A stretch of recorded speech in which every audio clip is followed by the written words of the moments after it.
Hey everyone, and welcome back to another video from Aman Talks NRL SuperCoach.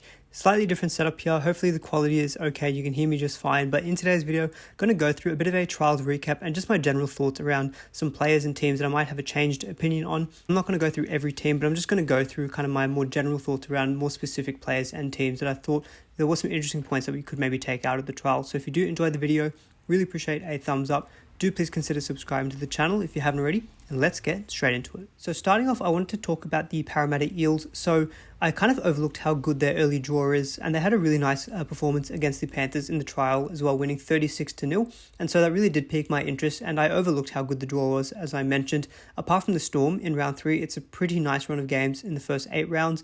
They do tend to start the seasons pretty well historically over the past couple of seasons. So I am interested in maybe thinking about a few more of their assets. So Clint Gutherson really comes down to, I think, the fitness of Ryan Papenhuyzen. If he's not named, say, for round 1, then I might just have to go with Gutherson from the beginning and maybe make a switch. He's not too differently priced at 655k. I mean, I do think Papenhuyzen is a better option overall, but given how good the gun fullback slot is, I think it's worth having one gun in there and even just doing a bit of a switcheroo to Papenhuyzen a little bit later. But at least you know that if Gutherson stays in your side, he has got a nice run of games. Reid Marnie as well. Originally, I was very hell-bent on just starting with Harry Grant, but now that Reid Marnie's put in a couple of nice performances in the trials, I wanted to highlight as well below him the average score per game over the past few seasons. He has been increasing. Obviously, there was a big step up in 2021 up to a 68 average. I think he can even maintain that or even go slightly better, maybe bump that up to a 70 average. And so I don't mind going with Reid Marnie, a little bit cheaper price at 590k in comparison to Harry Grant. So he is actually in my current draft as it stands. And finally, Mitchell Moses. I mean, Moses, if you're kind of wondering what to do in your halfback slot, if, say, for example, Nathan Cleary wasn't available or you're looking to avoid him and maybe try to build some cash elsewhere in your team, Moses could be an option. I'm a little bit hesitant just because, as you can see in the average score per game of the past few seasons, apart from a good season in 2019, he has dipped below that 60 average in both 2020 and 2021. I mean, there is an incremental increase, so maybe he gets back to that 60-62 average. And obviously, with a nice run of games to begin the season, goal kicking, he's generally very involved in the Eels attack. He could be worth a punt. I am thinking about him a little bit more at about a 511k price. Now, I haven't got him listed here, but Dylan Brown as well. I mean, I started with Dylan Brown at the beginning of last season, and he definitely burnt me because there was just a lack of attacking stats. But we did get some attacking stats in the trials performance, scoring a try as well. So Dylan Brown is someone that I'm thinking about, and I think I am looking to maybe get a couple more Eels players into my team.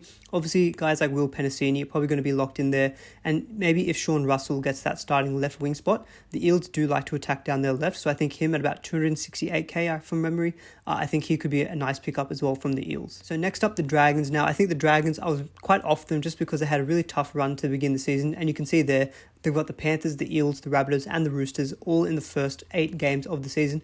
But they did put in a good performance against the Rabbitohs. I mean, the Rabbitohs still are also kind of, adjusting and changing their new team setup as it is. So maybe there's not too much to read into that. In the mid-priced range of options, they've got a few players that you could consider. So you've got Terrell Sloan, Zach Lomax, and Jack Bird. They're all in that kind of mid 450 plus price. I mean, Sloan, it looks like he'll be nailed on for the fullback spot. And I think we know that fullbacks generally nowadays do perform quite well for a Supercoach point of view. Zach Lomax, I think, is one of those guys who I think you just pick and set and forget for the long term. Because he's goal kicking, he's pretty stable. I highlighted in my centre wing analysis, I think it was from games where he played over 60, 70 minutes. He averaged 60 last season. So we know that he's pretty consistent. He can definitely hit that average. And the Dragons, if they continue to improve, I really like the signs they had in attack. Especially on the left-hand side, not necessarily with Lomax, but he had such a brilliant individual piece of play setting up that try for Ravalawa. So Lomax definitely caught my eye.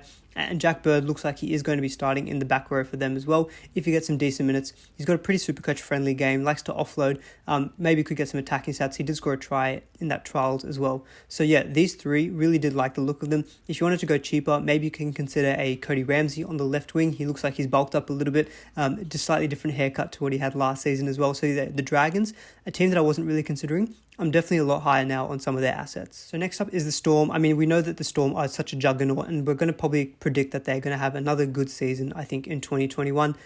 Cam Munster, I think, was the biggest story for me out of the trials, just because I think in my 5'8 video, I was probably a little bit harsh on him, saying, he doesn't have the upside, he's just going to get you 70. But then I thought back about it. Well, a 70 average is perfectly fine in your 5'8. He might not have the upside, but he can continually give you solid scores, and he had a very good performance in the trial. I think from memory it was a 57 that he scored in that trial, and that's not even playing the full 80 minutes. So I'm definitely starting to lean towards just carrying him in round one, especially knowing that if I'm going to lean to, say, maybe a Reid Marnie from round one, maybe that means instead of carrying both Harry Grant and Munster, I can just carry one of them. And given the lack of genuine options in 5'8", aside from Munster and Cody Walker, I'm thinking maybe it is worthwhile just to carry Munster. So that is something I'm thinking about. He is in my current draft as well.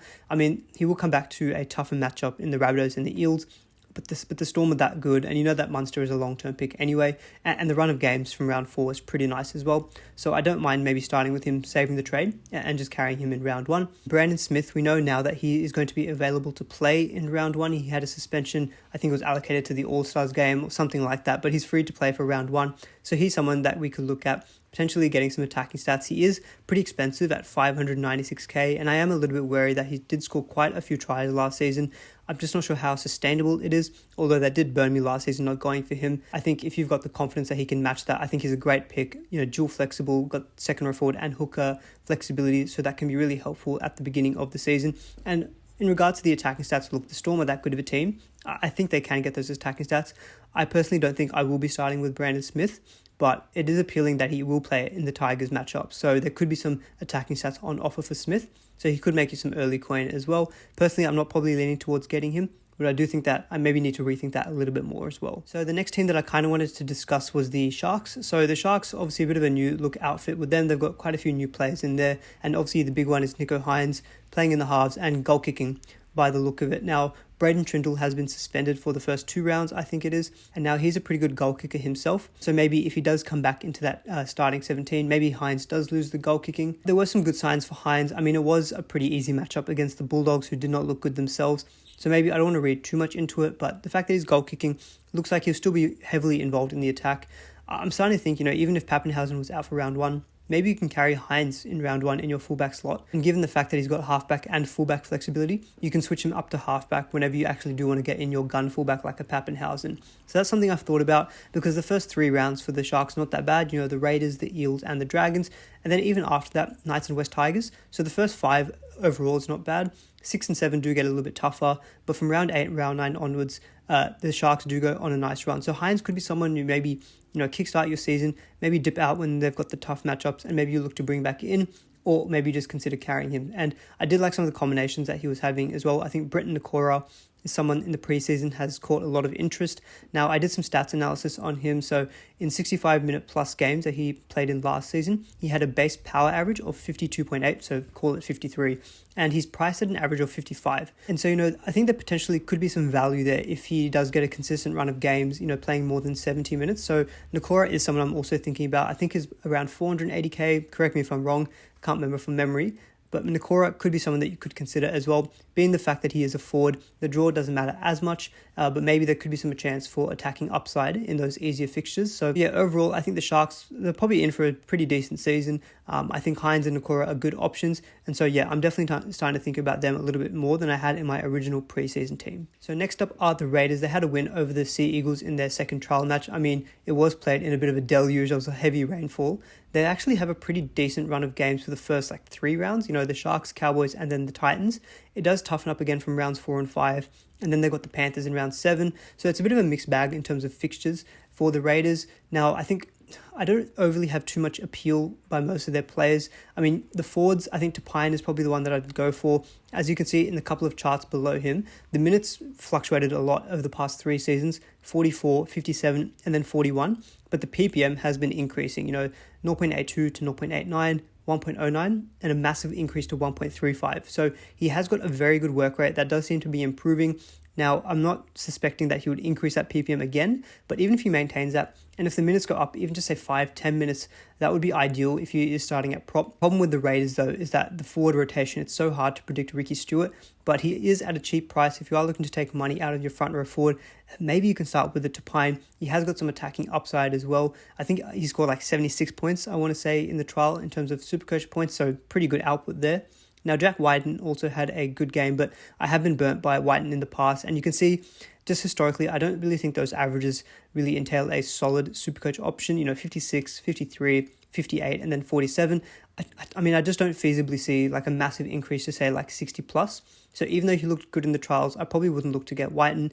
Now, I had put these slides together before it was announced that Jamal Fogarty actually had a 4-month knee injury. So it looks like Brad Schneider could potentially be getting the nod. He's a cheap 188k player in the halfback position. Look, if he's starting in round 1, I'll probably carry him just because at 188k, there's no real risk there. And if he does play and get some points, he'll be a decent cash generator. So I think you can probably lock in, Schneider and Ilias from round 1 as cheap halfback and 5'8 backups if both of them are named in TLT round 1. So that's something I wanted to point out as well, even though I haven't really got a picture or image of him here.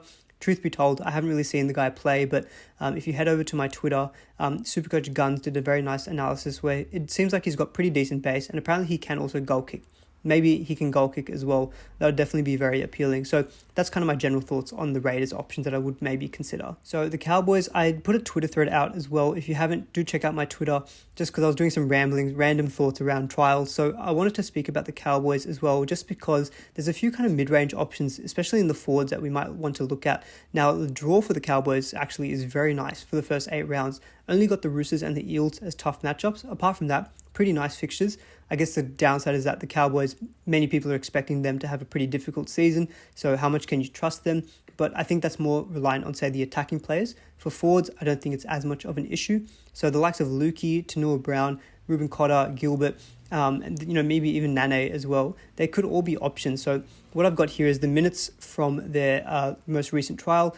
Thanks to SuperCoach Guns as well. He did collate this on his Twitter. Definitely do check him out. And the scores are their actual SuperCoach points from that game. So Lukey scored 47 in 80 minutes, which is not ideal, but at 350k, even a small bump up to say 50, 55, and he could start offering some value. Tanua Brown, I think, is a very interesting one. 45 minutes he played for a score of 43. That's a very good PPM, and at 275k, I think we'd have to see kind of from TLT what it looks like with McLean. I expect McLean to come in and start at prop, and so Tanua Brown, if he does nail a starting prop gig, I'd be very interested at 275k. Even as your second front row forward, or maybe just as your third one, just to make you some cash. Now, Ruben Cotter played in the middle, 50 minutes for a score of 44 is pretty solid, but I think for him, it really depends on the role of Taumalolo. If Taumalolo is still going to be playing at lock, that probably means Cotter, I guess, would go to the bench, so that kind of kills his appeal. But if Taumalolo is playing at prop and Cotter starting at lock, then we might get some value out of Cotter. Now, I did read an article that it seems like Taumalolo's in line for extra minutes. I would love that if Taumalolo got extra minutes. I haven't got a graphic of him here, but we all know how good Taumalolo has been in the past. So if there's an expectation of increased minutes for Taumalolo, I think he's 480k. We might just have to slot him straight back into our second row forward as well. Gilbert, finally, 60 points in 75 minutes is a pretty solid output at 364k. Again, not too many extra thoughts apart from I think we need to see TLT, just kind of see the role of Taumalolo and some of these other forwards, and that should hopefully help shape up the minutes expectation for these guys. But I think Lukey and Tanua Brown probably looking more solid options that we could consider in the mid-range and cheaper category for forwards. And so the last team that I wanted to discuss more in full was the Tigers. So the Tigers obviously won over the Chooks, so shout out to SE Whisperer, who's claiming that they're straight into the grand final now. The draw for the Tigers is not ideal. Storm, Knights, Warriors, Titans, and Sharks. Storm is probably the only real tough matchup there. Then it's the Eels and then the Rabbitohs. And I think the Tigers, the thing with them is that I think they can score points. They showed that last season, but they will leak a lot of points as well. And so a few options I'm considering from them. Luciano Leilua had a very good performance in the trial. The thing with him, though, is that I just don't know how much extra value you're going to get out of him. So if you can see in the chart below him, his average score per game, it's been 62 the past 2 seasons, very similar PPM as well of 0.78 and then 0.8. So I just wonder how much better do you think he's going to go? Maybe there could be an improvement, but over the past 2 seasons, we haven't seen much change. So for that reason, I don't think he's someone I might go for in round 1, just because it's the Storm that he's playing, and potentially, you can give it maybe a wait and watch to see how he goes. If he starts really strong out of the blocks, maybe then pick him up, and that you're capitalizing on some slightly better run of games than, say, playing the Storm in round 1. Now, Jackson Hastings was someone I was potentially considering. Scored 47 in the trial, looked pretty good on the eye, but he wasn't goal kicking. It was Luke Brooks was goal kicking above him, and then when Brooks was off the field, then Hastings was goal kicking. I think without goal kicking, Hastings isn't as appealing, And I think with the emergence of Schneider, if he is picked in round 1, that might kill the appeal of Hastings, because I think a lot of people will then go for a cheaper combination of Ilias and Schneider, and that extra money saving might let them get up a little bit more expensive to say like your Johnsons, your Sextons, and maybe even up eventually to your Nathan Cleary. And the final Tigers player I wanted to consider was Kelma Tuolagi. He had a pretty good performance in both trials, 47 points and then 27. I think with him, it really depends on Luke Garner. If Garner, kind of takes his spot in round 1 on the starting lineup, then Tuolagi, if he's on the bench at 250k, not sure how much value we're going to get out of him. If he's starting though, kind of as that replacement maybe for Sean Bloor, then I think he's a good pickup at 253k. So that's kind of my general thoughts on the Tigers. I probably will carry like Tuolagi if he's named in round 1. But overall, I'm actually not too certain of how many other Tigers players I'm going to start with. And now a few more general points for some other teams. So from the Knights, not really too much for myself that I got out of that, apart from maybe Kurt Mann. He scored 40 SuperCoach points in 47 minutes playing out lock. And according to SuperCoach Guns, this was basically all in base and power. So that's a pretty good floor. And you can pick up Kurt Mann both in your 5'8" and your center wing. So he could be someone handy at around 390k. So I'm definitely high on Kurt Mann, maybe in slotting into my center wing. He's been very good for SuperCoach in the past, not last season, but the season before that. He was a very good option for SuperCoach. Now, in terms of the Bulldogs, I did have TPJ in my starting lineup, but I have cooled off a little bit on TPJ just because he showed what your kind of risks are with going with TPJ. He's a bit of a hothead. He can throw punches. He may get himself into the bin, has some judiciary history as well. So I have cooled off a little bit on TPJ. I mean, this is not new information, but maybe seeing it more practically gave me a little bit of fear of like, oh, should I actually consider going for this guy? So he's not in my current team, but yeah, still could be someone that we consider. But I think the main one I wanted to point out was Matt Burton. He was goal kicking. I think he's definitely someone I want to watch. Not going to start with him just because the Bulldogs probably need some time to gel, but definitely I will have my eye on him if the Bulldogs get their stuff together and they look a little bit more fluid in attack. And then the last thing I wanted to discuss was the Broncos. So there's a few options that I think a lot of people are looking at. The main ones that I'm looking at are Payne Haas, Staggs, Cobbo and Pereira. A lot of their cheaper backline players. And then Payne Haas is just a dead set machine. I think he scored around 39 SuperCoach points in about 40 minutes. So amazing PPM. So I think the final two players that a lot of people are considering from the Broncos are Walters and Pay. Now Pay, I'm a little bit unsure of. I kind of think it really depends on, say, if Jake Turpin's on the bench or if he starts outright, then I probably will cross Pay off my list. And Walters, it's just a bit of a fear about rotation in the halfback, in the 5'8" spot for the Broncos. I mean, halfback will be Adam Reynolds, although he has been confirmed to be out actually for round 1. So maybe that means that Walters will actually play in the starting lineup. But I'm just a little bit iffy on, the security of these guys, and I don't want to be wasting trades with them down the line. And I think the fact that we have maybe got likes of Ilias and Schneider, who are a bit cheaper, then I think I'd probably just lean towards them as kind of your cheaper, halfback and 5'8" picks. Maybe in the hooker slot you could go for it, but I think there's enough options, say, with Chris Randall, and then if you want to go one gun there and say like a Reid Marnie or Harry Grant, I think that's 2 slots already covered. Unless you want to go cheap with, say, Chris Randall and one of these 2 guys, I don't think that's an overall bad strategy, but probably not one that I'm going to look to adopt. Well, that's it, guys. That's my kind of general thoughts and summary of the NRL trials. I didn't go through every team, but that's just kind of the thinking I wanted to go through with certain teams and players that I had some change and updated thoughts on. So hopefully you guys found some value out of that. But if you guys enjoyed the video, really appreciate a thumbs up. Do please consider subscribing as well to the channel if you haven't already. And I'll see you all in the next video.